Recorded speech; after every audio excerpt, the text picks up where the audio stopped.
मेरे प्यारे देशवासियों, मन की बात में आप सभी से जुड़ना, आप सभी से सीखना, देश के लोगों की उपलब्धियों के बारे में जानना वाकई मुझे बहुत सुखद अनुभव देता है।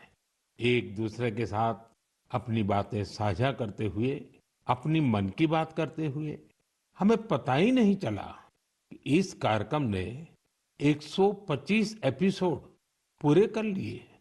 आज इस कार्यक्रम का 126वां एपिसोड है और आज के दिन के साथ कुछ विशेषताएं भी जुड़ी हैं। आज भारत की दो महान विभूतियों की जयंती है। मैं बात कर रहा हूं शहीद भगत सिंह और लता दीदी की। साथियों, अमर शहीद भगत सिंह हर भारतवासी, विशेषकर देश के युवाओं के लिए एक प्रेरणा पुंज है। निर्भीकता उनके स्वभाव में कूट कूट कर भरी थी। देश के लिए फांसी के फंदे पर झूलने से पहले भगत सिंह जी ने अंग्रेजों को एक पत्र भी लिखा था। उन्होंने कहा था कि मैं चाहता हूं कि आप मुझे और मेरे साथियों से युद्ध बंदी जैसा व्यवहार करें।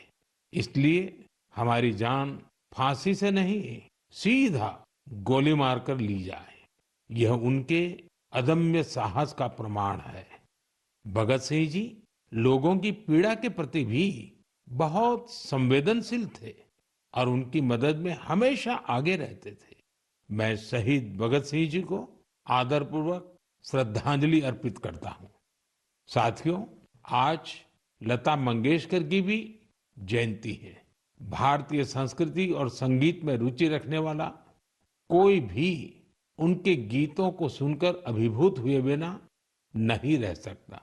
उनके गीतों में वो सब कुछ है जो मानवीय संवेदनाओं को झकझोरता है। उन्होंने देशभक्ति के जो गीत गाए, उन गीतों ने लोगों को बहुत प्रेरित किया। भारत की संस्कृति से भी उनका गहरा जुड़ाव था। मैं लता दीदी के लिए हृदय से अपनी श्रद्धांजलि प्रकट करता हूँ।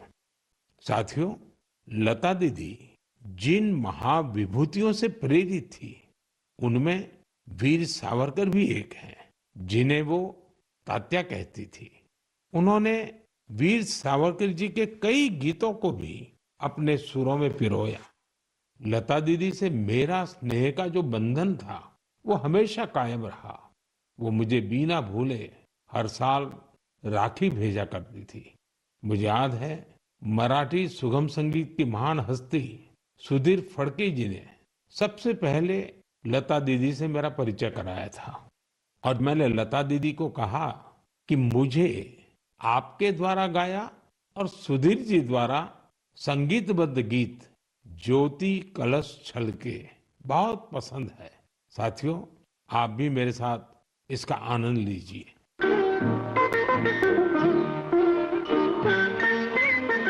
ज्योति कलश छलके, ज्योति कलश छलके, ज्योति कलश छलके, ज्योति कलश छलके। वे गुलाबी लाल सुनहरे रंग दल बादल के, ज्योति कलश छलके। मेरे प्यारे देशवासियों, नवरात्रि के इस समय में हम शक्ति की उपासना करते हैं। हम नारी शक्ति का उत्सव मनाते हैं। बिजनेस से लेकर स्पोर्ट्स तक और एजुकेशन से लेकर साइंस तक, आप किसी भी क्षेत्र को लीजिए, देश की बेटियां हर जगह अपना परचम लहरा रही हैं। आज वे ऐसी चुनौतियों के भी पार कर रही हैं जिनकी कल्पना तक मुश्किल है। अगर मैं आपसे ये सवाल करूं, क्या आप समंदर में लगातार 8 महीने रह सकते हैं? क्या आप समंदर में पतवार वाली नाव, यानी हवा के वेग से आगे बढ़ने वाली नाव से 50,000 किलोमीटर की यात्रा कर सकते हैं? और वो भी तब जब समंदर में मौसम कभी भी बिगड़ जाता है। ऐसा करने से पहले आप हजार बार सोचेंगे, लेकिन भारतीय नौसेना की दो बहादुर ऑफिसर्स ने नाविका सागर परिक्रमा के दौरान ऐसा कर दिखाया है। उन्होंने दिखाया है कि साहस और दृढ़ संकल्प होता क्या है। आज मैं मन की बात के श्रोताओं को इन दो जाबाज ऑफिसर से मिलवाना चाहता हूँ। एक है लेफ्टिनेंट कमांडर दिलना और दूसरी है लेफ्टिनेंट कमांडर रूपा। ये दोनों ऑफिसर्स हमारे साथ फोन लाइन पर जुड़ी हुई हैं। हेलो। Hello sir. नमस्कार जी। नमस्कार सर। तो मेरे साथ लेफ्टिनेंट कमांडर दिलना और लेफ्टिनेंट कमांडर रूपा दोनों हैं आप साथ में। जी सर, दोनों है। चलिए आप दोनों को नमस्कारम और वणक्कम। वणक्कम सर। नमस्कारम सर। अच्छा, सबसे पहले तो देशवासी सुनना चाहते हैं आप दोनों के बारे में, आप जरा बताइए। सर मैं लेफ्टिनेंट कमांडर दिलना हूँ और मैं इंडियन नेवी में लॉजिस्टिक्स कैडर से हूँ सर। मैं नेवी में 2014 में कमीशन हुई थी सर और मैं केरला में कोझिकोड से हूँ। सर मेरा फादर आर्मी में थे और मेरा मदर हाउसवाइफ है। मेरा हस्बैंड भी इंडियन नेवी में ऑफिसर है सर और मेरा सिस्टर एनसीसी में नौकरी करती है। जय हिंद सर। मैं लेफ्टिनेंट कमांडर रूपा हूँ और मैं navy 2017 naval armament inspection cadre में ज्वाइन किया है और मेरे फादर तमिलनाडु से है और मेरे मदर पौंडीचेरी से है। मेरे फादर एयरफोर्स में थे सर। एक्चुअली डिफेंस ज्वाइन करने के लिए मुझे उनसे ही प्रेरणा मिली और मेरी मदर होम मेकर थी। अच्छा दिलना और रूपा, आपसे मैं जानना चाहूंगा कि आपकी जो सागर परिक्रमा में आपका एक्सपीरियंस देश सुनना चाहता है। और मैं पक्का मानता हूँ ये कोई सरल काम नहीं है, कई कठिनाइयां आई होगी, बहुत मुश्किलें आपको पार करनी पड़ी होगी। जी सर, मैं आपको ये बोलना चाहती हूँ कि लाइफ में सर एक बार हमें ऐसा मौका मिलता है जो हमारी जिंदगी बदल देती है सर। और ये सर्कम नेविगेशन वो हमारे लिए ऐसी एक अपॉर्चुनिटी थी जो इंडियन नेवी और इंडियन गवर्नमेंट ने हमें दिया है। और इस एक्सपेडिशन में हम लगभग 47,500 किलोमीटर सेल किया सर। हमने 2 अक्टूबर 2024 को निकला गोवा से और 29 मई 2025 को वापस आया। और इस एक्सपेडिशन हमें कंप्लीट करने के लिए 238 डेज लगे सर। और 238 डेज हम सिर्फ दोनों थे सर इस बोट पे। और सर एक्सपेडिशन के लिए हमने 3 साल की तैयारी की, नेविगेशन से लेके कम्युनिकेशन, इमरजेंसी डिवाइसेस को कैसे ऑपरेट करना, डाइविंग कैसे करते हैं और बोट में कुछ भी तरह की इमरजेंसी हो जैसे मेडिकल इमरजेंसी से हो कैसे मैनेज करना, ये सब के बारे में हमें इंडियन नेवी ने ट्रेनिंग दिया सर। और इस यात्रा में सबसे मेमोरेबल मोमेंट में बोलना चाहती हूँ सर कि हमने भारत की झंडा पॉइंट नीमो पर लहराया सर। सर पॉइंट नीमो दुनिया की सबसे रिमोटेस्ट लोकेशन पे है सर। वहाँ से सबसे पास कोई इंसान है तो वो इंटरनेशनल स्पेस स्टेशन में है। और वहाँ पे एक सेल बोट में पहुँचने वाला पहला भारतीय और पहला एशियन और दुनिया के पहला इंसान हम बने सर। और ये हमारे लिए गर्व की बात है सर। वाह, बहुत बहुत बधाई आपको। Thank you sir. आपके साथी भी कुछ कहना चाहते हो? सर मैं ये कहना चाहती हूँ कि ये सेल बोट से ये दुनिया का सर्कम नेविगेशन जो किया है उनका नंबर माउंट एवरेस्ट पहुंचने वाले के नंबर से बहुत कम है। और एक्चुअली जो सेल बोट से अकेले जो सर्कम नेविगेशन करते हैं उनके नंबर जो स्पेस में गए हैं उनके नंबर से भी बहुत कम है। अच्छा, इतनी कॉम्प्लेक्स जर्नी के लिए बहुत टीम वर्क की जरूरत होती है और वहां तो टीम में आप 2 ही ऑफिसर्स थे। आप लोगों ने कैसे मैनेज किया इसको? जी सर, ऐसे यात्रा के लिए हम दोनों को एक साथ मेहनत करना पड़ता था। और जैसे लेफ्टिनेंट कमांडर दिलना ने बोला, ये अचीव करने के लिए सिर्फ दोनों था बोट पे। और हम बोट रिपेयरर थी, इंजन मैकेनिक थी, sail maker, medical assistant, cook, cleaner, diver, navigator और सब कुछ एक साथ बनना पड़ता था। और ये हमको अचीव करने के लिए इंडियन नेवी का बड़ा कंट्रीब्यूशन था और हमको हर तरह की ट्रेनिंग दिया है। एक्चुअली सर हम 4 साल से साथ सेल कर रहे हैं तो एक दूसरे की स्ट्रेंथ और वीकनेस हम अच्छी तरह से जानते हैं। इसलिए हम सबको कहते हैं कि हमारे बोट पर एक इक्विपमेंट थी जो कभी फेल नहीं हुआ, वो हम दोनों का टीम वर्क था। अच्छा, जब मौसम खराब होता था, क्योंकि ये समुद्री दुनिया तो ऐसी है जहाँ मौसम का कोई ठिकाना नहीं, तो आप उस सिचुएशन को कैसे हैंडल करते थे? सर, हमारा यात्रा में बहुत सारा एडवर्स चैलेंजेस सब थे सर। हमें इस एक्सपेडिशन में कई चैलेंजेस फेस करना पड़ा। स्पेशली सर, सदर्न ओशन में हमेशा मौसम बुरा होता है। हमें 3 तूफानों को भी फेस करना पड़ा। और सर, हमारा बोट सिर्फ 17 मीटर का है और लेंथ में उसका विड्थ है सिर्फ 5 मीटर। तो कभी कभी कुछ लहरें आती थी जो 3 स्टोरी बिल्डिंग से भी बड़ी थी सर। और हमने बहुत ज्यादा गर्मी और बहुत ज्यादा सर्दी दोनों फेस किया है हमारे जर्नी में। अंटार्कटिका में सर, जब हम सेल कर रहे थे, हमारा टेम्परेचर 1 डिग्री सेल्सियस और 90 किलोमीटर पर आवर का हवा दोनों एक साथ हमको सामना करना पड़ा था। और हमने ठंड से बचने के लिए 6 to 7 लेयर कपड़े एक साथ पहनते थे और पूरा सदर्न ओशन हमने ऐसी 7 लेयर ऑफ क्लोथिंग से किया सर। एंड कभी कभी हम गैस स्टोव लेके हमारा हाथ को गर्म करते थे सर।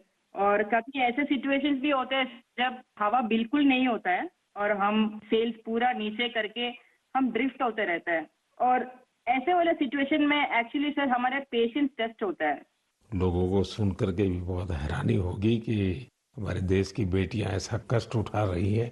अच्छा, इस परिक्रमा के दौरान आप अलग अलग देशों में रुकती भी रही, वहाँ क्या एक्सपीरियंस होता था? जब भारत की 2 बेटियों को लोग देखते होंगे तो उनके मन में बहुत सारी बातें रहती होगी। जी सर, हमको बहुत अच्छा एक्सपीरियंस मिला सर। हमने 8 महीनों में 4 जगह पे रुकी थी sir. Australia, New Zealand, port Stanley और साउथ अफ्रीका सर। हर जगह पे एवरेज कितना समय रुकना होता था? सर, हमने 14 डेज स्टे किया सर, एक जगह पे। एक जगह पे 14 डेज। Correct sir. और सर, हमने दुनिया के हर कोने में भारतीय को देखे सर। वो भी बहुत एक्टिव और बहुत कॉन्फिडेंस के साथ भारत का नाम रोशन कर रहे हैं। और हमको ऐसे लगा कि हमारा जो सक्सेस है सर, वो अपना भी सक्सेस समझते थे। एंड हर जगह पे हमें अलग अलग एक्सपीरियंस मिला। जैसे ऑस्ट्रेलिया में वेस्टर्न ऑस्ट्रेलियन पार्लियामेंट के स्पीकर ने हमें बुलाया, वो हमें बहुत मोटिवेट किया सर। और हमेशा ये ऐसे सब चीज होता है सर, हमें बहुत गर्व होता था। और जब न्यूजीलैंड में गए तब माओरी लोगों ने हमें स्वागत किया और हमारा भारतीय कल्चर के लिए बहुत रेस्पेक्ट दिखाया सर। एंड एक इम्पॉर्टेंट चीज है सर, पोर्ट स्टैनली एक रिमोट आइलैंड है सर, वो साउथ अमेरिका के पास है। वहाँ पे टोटल पॉपुलेशन सिर्फ 3500 है सर। लेकिन वहाँ हमने एक मिनी इंडिया देखा एंड वहाँ पे 45 इंडियंस थे। उन्होंने हमें अपना समझा और हमें घर जैसा महसूस कराया सर। अच्छा, देश की उन बेटियों के लिए आप दोनों क्या मैसेज देना चाहेगी जो आपकी तरह ही कुछ अलग करना चाहती हैं? सर, मैं लेफ्टिनेंट कमांडर रूपा बोल रही हूँ अभी। मैं आपके माध्यम से मैं सबको ये कहना चाहती हूँ कि अगर कोई भी अपने दिल लगा के मेहनत किया तो इस दुनिया में कुछ भी इम्पॉसिबल नहीं है। आप कहाँ से हो, कहाँ पैदा हुआ है, वो कुछ मैटर नहीं करता। सर, ये हम दोनों का इच्छा है कि भारत की युवा और महिलाएं बड़े बड़े सपना देखें और फ्यूचर में और गर्ल्स और वुमेन डिफेंस में, स्पोर्ट्स में, एडवेंचर में शामिल होकर देश का नाम रोशन करें। दिलना और रूपा, आपकी बातें सुनकर मुझे भी बहुत रोमांच अनुभव हो रहा है कि कितना बड़ा साहस आपने किया है। आप दोनों को मेरी तरफ से बहुत बहुत धन्यवाद। निश्चित तौर पर आपकी मेहनत, आपकी सफलता, आपकी अचीवमेंट देश के युवकों को, देश की युवतियों को बहुत प्रेरित करेगी। ऐसे ही तिरंगा लहराते रहिए। भविष्य के प्रयासों के लिए आपको मेरी ढेरों शुभकामनाएं। Thank you sir. बहुत बहुत धन्यवाद। वणक्कम, नमस्कारम। नमस्कार सर। साथियों, हमारे पर्व त्योहार भारत की संस्कृति को जीवंत बनाए रखते हैं। छठ पूजा ऐसा एक पावन पर्व है जो दिवाली के बाद आता है। सूर्य देव को समर्पित यह महापर्व बहुत ही विशेष है। इसमें हम डूबते सूर्य को भी अर्घ्य देते हैं, उनकी आराधना करते हैं। छठ न सिर्फ देश के अलग अलग हिस्सों में मनाई जाती है, बल्कि दुनिया भर में इसकी छठा देखने को मिलती है। आज यह एक ग्लोबल फेस्टिवल बन रहा है। साथियों, मुझे आपको ये बताते हुए बहुत खुशी है कि भारत सरकार भी छठ पूजा को लेकर एक बड़े प्रयास में जुटी है। भारत सरकार छठ महापर्व को यूनेस्को की इंटेंजिबल कल्चरल हेरिटेज लिस्ट यानी यूनेस्को की सांस्कृतिक धरोहर की सूची में शामिल कराने का प्रयास कर रही है। छठ पूजा जब यूनेस्को की सूची में शामिल होगी तो दुनिया के कोने-कोने में लोग इसकी भव्यता और दिव्यता का अनुभव कर पाएंगे। साथियों, कुछ समय पहले भारत सरकार के ऐसे ही प्रयासों से कोलकाता की दुर्गा पूजा भी यूनेस्को की इस लिस्ट का हिस्सा बनी है। हम अपने सांस्कृतिक आयोजनों को ऐसे ही वैश्विक पहचान दिलाएंगे तो दुनिया भी उनके बारे में जानेगी, समझेगी, उनमें शामिल होने के लिए आगे आएगी। साथियों, 2 अक्टूबर को गांधी जयंती है। गांधी जी ने हमेशा स्वदेशी को अपनाने पर बल दिया और इनमें खादी सबसे प्रमुख थी। दुर्भाग्य से आजादी के बाद खादी की रौनक कुछ फीकी पड़ती जा रही थी, लेकिन बीते 11 साल में खादी के प्रति देश के लोगों का आकर्षण बहुत बढ़ गया है। पिछले कुछ वर्षों में खादी की बिक्री में बहुत तेजी देखी गई है। मैं आप सभी से आग्रह करता हूं कि 2 अक्टूबर को कोई न कोई खादी प्रोडक्ट जरूर खरीदें। गर्व से कहें, ये स्वदेशी है। इसे सोशल मीडिया पर #वोकल फॉर लोकल के साथ शेयर भी करें। साथियों, खादी की तरह ही हमारे हैंडलूम और हैंडीक्राफ्ट सेक्टर में भी काफी बदलाव देखने को मिल रहा है। आज हमारे देश में ऐसे कई उदाहरण सामने आ रहे हैं जो बताते हैं कि अगर परंपरा और इनोवेशन को एक साथ जोड़ दिया जाए तो अद्भुत परिणाम मिल सकते हैं। जैसे एक उदाहरण तमिलनाडु के याज नेचुरल्स का है। यहाँ अशोक जगदीशन जी और प्रेम साल्वाराज जी ने कॉरपोरेट नौकरी छोड़ एक नई पहल की। उन्होंने घास और केला फाइबर से योगा मैट बनाए, हर्बल रंगों से कपड़े रंगे और 200 परिवारों को ट्रेनिंग देकर उन्हें रोजगार दिया। झारखंड के आशीष सत्यव्रत साहू जी ने जोहार ग्राम ब्रांड के जरिए आदिवासी बुनाई और परिधानों को ग्लोबल रैंप तक पहुंचाया है। उनके प्रयासों से आज झारखंड की सांस्कृतिक धरोहर को दूसरे देशों के लोग भी जानने लगे हैं। बिहार के मधुबनी जिले की स्वीटी कुमारी जी ने उन्होंने भी संकल्प क्रिएशन शुरू किया है। मिथिला पेंटिंग को उन्होंने महिलाओं की आजीविका का साधन बना दिया है। आज 500 से ज्यादा ग्रामीण महिलाएं उनके साथ जुड़ी हैं और आत्मनिर्भरता की राह पर हैं। सफलता की ये सभी गाथाएं हमें सिखाती हैं कि हमारी परंपराओं में आय के कितने ही साधन छिपे हुए हैं। अगर इरादा पक्का हो तो सफलता हमसे दूर नहीं जा सकती। मेरे प्यारे देशवासियों, अगले कुछ ही दिनों में हम विजयादशमी मनाने वाले हैं। इस बार विजयादशमी एक और वजह से बहुत विशेष है। इसी दिन राष्ट्रीय स्वयंसेवक संघ की स्थापना के 100 वर्ष हो रहे हैं। एक शताब्दी की ये यात्रा जितनी अद्भुत है, अभूतपूर्व है, उतनी ही प्रेरक है। आज से 100 साल पहले जब राष्ट्रीय स्वयंसेवक संघ की स्थापना हुई थी, तब देश सदियों से गुलामी की जंजीरों में बंधा था। सदियों की इस गुलामी ने हमारे स्वाभिमान और आत्मविश्वास को गहरी चोट पहुंचाई थी। विश्व की सबसे प्राचीन सभ्यता के सामने पहचान का संकट खड़ा किया जा रहा था। देशवासी हीन भावना का शिकार होने लगे थे। इसलिए देश की आजादी के साथ साथ ये भी महत्वपूर्ण था कि देश वैचारिक गुलामी से भी आजाद हो। ऐसे में परम पूज्य डॉक्टर हेडगेवार जी ने इस विषय में मंथन करना शुरू किया और फिर इसी भगीरथ कार्य के लिए उन्होंने 1925 में विजयादशमी के पावन अवसर पर राष्ट्रीय स्वयंसेवक संघ की स्थापना की। डॉक्टर साहब के जाने के बाद परम पूज्य गुरु जी ने राष्ट्र सेवा के इस महायज्ञ को आगे बढ़ाया। परम पूज्य गुरु जी कहा करते थे, राष्ट्राय स्वाहा इदम राष्ट्राय इदम न मम, यानी ये मेरा नहीं है, ये राष्ट्र का है। इसमें स्वार्थ से ऊपर उठकर राष्ट्र के लिए समर्पण का भाव रखने की प्रेरणा है। गुरुजी गोलवलकर जी के इस वाक्य ने लाखों स्वयंसेवकों को त्याग और सेवा की राह दिखाई। त्याग और सेवा की भावना और अनुशासन की सीख, यही संघ की सच्ची ताकत है। आज आरएसएस 100 वर्ष से बिना थके, बिना रुके राष्ट्र सेवा के कार्य में लगा हुआ है।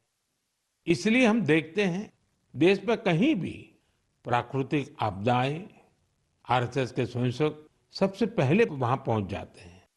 लाखों लाख स्वयंसेवकों के जीवन के हर कर्म, हर प्रयास में राष्ट्र प्रथम, नेशन फर्स्ट की यह भावना हमेशा सर्वोपरि रहती है। मैं राष्ट्र सेवा के महायज्ञ में स्वयं को समर्पित कर रहे प्रत्येक स्वयंसेवक को अपनी शुभकामनाएं अर्पित करता हूं। मेरे प्यारे देशवासियों, अगले महीने 7 अक्टूबर को महर्षि वाल्मीकि जयंती है।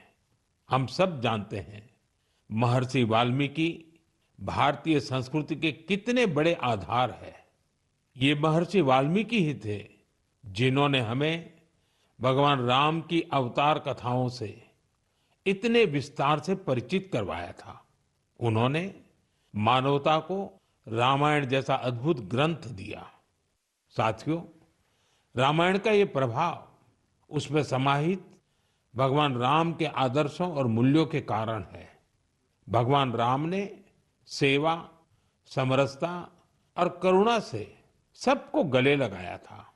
इसलिए हम देखते हैं महर्षि वाल्मीकि के रामायण के राम माता शबरी और निषाद राज के साथ ही पूर्ण होते हैं। इसलिए साथियों, अयोध्या में जब राम मंदिर का निर्माण हुआ तो साथ में निषाद राज और महर्षि वाल्मीकि का भी मंदिर बनाया गया है। मेरा आपसे आग्रह है, आप भी जब अयोध्या में रामलला के दर्शन करने जाएं तो महर्षि वाल्मीकि और निषाद राज मंदिर के दर्शन जरूर करें। मेरे प्यारे देशवासियों, कला, साहित्य और संस्कृति की सबसे खास बात होती है कि ये किसी एक दायरे में बंधी नहीं होती। इनकी सुगंध सभी सीमाओं को पार कर लोगों के मन को छूती है। हाल ही में पेरिस के एक कल्चरल इंस्टीट्यूट सौंथ मंडपा ने अपने 50 वर्ष पूरे किए। इस सेंटर ने भारतीय नृत्य को लोकप्रिय बनाने में अपना व्यापक योगदान दिया है। इसकी स्थापना मिलेना साल्विनी ने की थी। उन्हें कुछ वर्ष पहले पद्मश्री से सम्मानित किया गया था। मैं सौंथ मंडपा से जुड़े सभी लोगों को बहुत बधाई देता हूं और भविष्य के प्रयासों के लिए उन्हें शुभकामनाएं देता हूं। साथियों, अब मैं आपको 2 छोटी ऑडियो क्लिप सुना रहा हूं। इन पर ध्यान दीजिएगा। दयालु सित किन सितना मिनिहा कौरुंदो मसबंदे मिनिहा गन सोंदिने नैनु वेदो बिंद कुदु सितुवे दयालु सित किन सितना मिनिहा कौरुंदो मसबंदे मिनिहा गन सोंदिने। अब दूसरी क्लिप भी सुनिए। மனிதன் மனிதனுக்காயில்லையே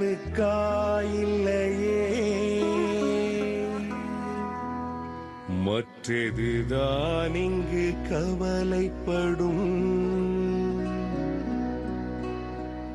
கருணையுள்ளத்தில் பரவிடவே அன்பு செய்வாய் நீ என் தோழா.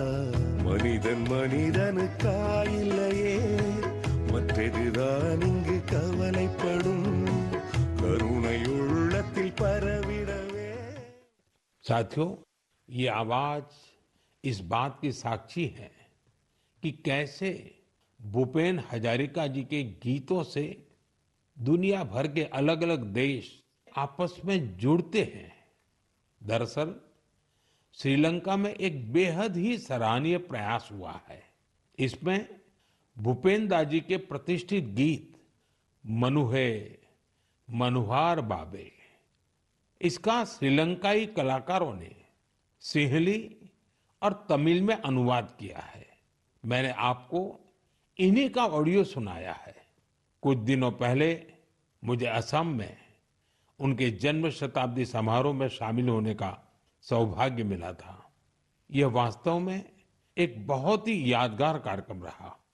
साथियों, असम आज जहां भूपेन हजारिका जी की जन्म शताब्दी मना रहा है, वहीं कुछ दिनों पहले एक दुखद समय भी आया है। जुबिन गर्ग जी के असामयिक निधन से लोग शोक में हैं। जुबिन गर्ग एक मशहूर गायक थे, जिन्होंने देश भर में अपनी पहचान बनाई। असम की संस्कृति से उनका बहुत गहरा लगाव था। जुबिन गर्ग हमारी यादों में हमेशा बने रहेंगे और उनका संगीत आने वाली पीढ़ियों को मंत्र मुग्ध करता रहेगा। जुबिन गार्ग आसिल अहोमोर हमोस कृतिर उज्जवल रत्नो जनोतार हृदय तेयो हृदय जियाय थाकीबो। साथियों, कुछ दिन पहले हमारे देश ने एक महान विचारक और चिंतक S.L. भैरप्पा जी को भी खो दिया है। मेरा भैरप्पा जी से व्यक्तिगत संपर्क भी रहा और हमारे बीच कई मौकों पर अलग अलग विषयों पर गहन बातचीत भी हुई। उनकी रचनाएं युवा पीढ़ी के विचारों को दिशा देती रहेगी। कन्नड़ा की उनकी बहुत सारी रचनाओं का अनुवाद भी उपलब्ध है। उन्होंने हमें बताया कि अपनी जड़ों और संस्कृति पर गर्व करना कितना मायने रखता है। मैं S.L. भैरप्पा जी को अपनी भावभीनी श्रद्धांजलि अर्पित करता हूं और युवाओं से उनकी रचनाएं पढ़ने का आग्रह करता हूं। मेरे प्यारे देशवासियों, आने वाले दिनों में एक के बाद एक त्योहार और खुशियां आने वाली हैं। हर पर्व पर हम खरीदारी भी खूब करते हैं और इस बार तो GST बचत उत्सव भी चल रहा है। साथियों, एक संकल्प लेकर आप अपने त्योहारों को और खास बना सकते हैं। अगर हम ठान लें कि इस बार त्योहार सिर्फ स्वदेशी चीजों से ही मनाएंगे, तो देखिएगा हमारे उत्सव की रौनक कई गुना बढ़ जाएगी। वोकल फॉर लोकल को खरीदारी का मंत्र बना दीजिए। ठान लीजिए हमेशा के लिए जो देश में तैयार हुआ है वही खरीदेंगे। जिसे देश के लोगों ने बनाया है वही घर ले जाएंगे। जिसमें देश के किसी नागरिक की मेहनत है उसी सामान का उपयोग करेंगे। जब हम ऐसा करते हैं तो हम सिर्फ कोई सामान नहीं खरीदते, हम किसी परिवार की उम्मीद घर लाते हैं, किसी कारीगर की मेहनत को सम्मान देते हैं, किसी युवा उद्यमी के सपनों को पंख देते हैं। साथियों, त्योहारों पर हम सब अपने घर की सफाई में जुट जाते हैं, लेकिन स्वच्छता सिर्फ घर की चार दीवारी तक सीमित न रहे। गली, मोहल्ला, बाजार, गांव, हर जगह पर सफाई हमारी जिम्मेदारी बने। साथियों, हमारे यहाँ ये पूरा समय उत्सवों का समय रहता है और दिवाली एक प्रकार से महा उत्सव बन जाता है। मैं आप सबको आने वाली दीपावली की भी बहुत बहुत शुभकामनाएं देता हूं, लेकिन साथ साथ फिर से दोहराऊंगा हमें आत्मनिर्भर बनना है, देश को आत्मनिर्भर बना करके ही रहना है और उसका रास्ता स्वदेशी से ही आगे बढ़ता है। साथियों, मन की बात में इस बार इतना ही। अगले महीने फिर नई गाथाओं और प्रेरणाओं के साथ मुलाकात करूंगा। तब तक आप सबको शुभकामनाएं। बहुत बहुत धन्यवाद।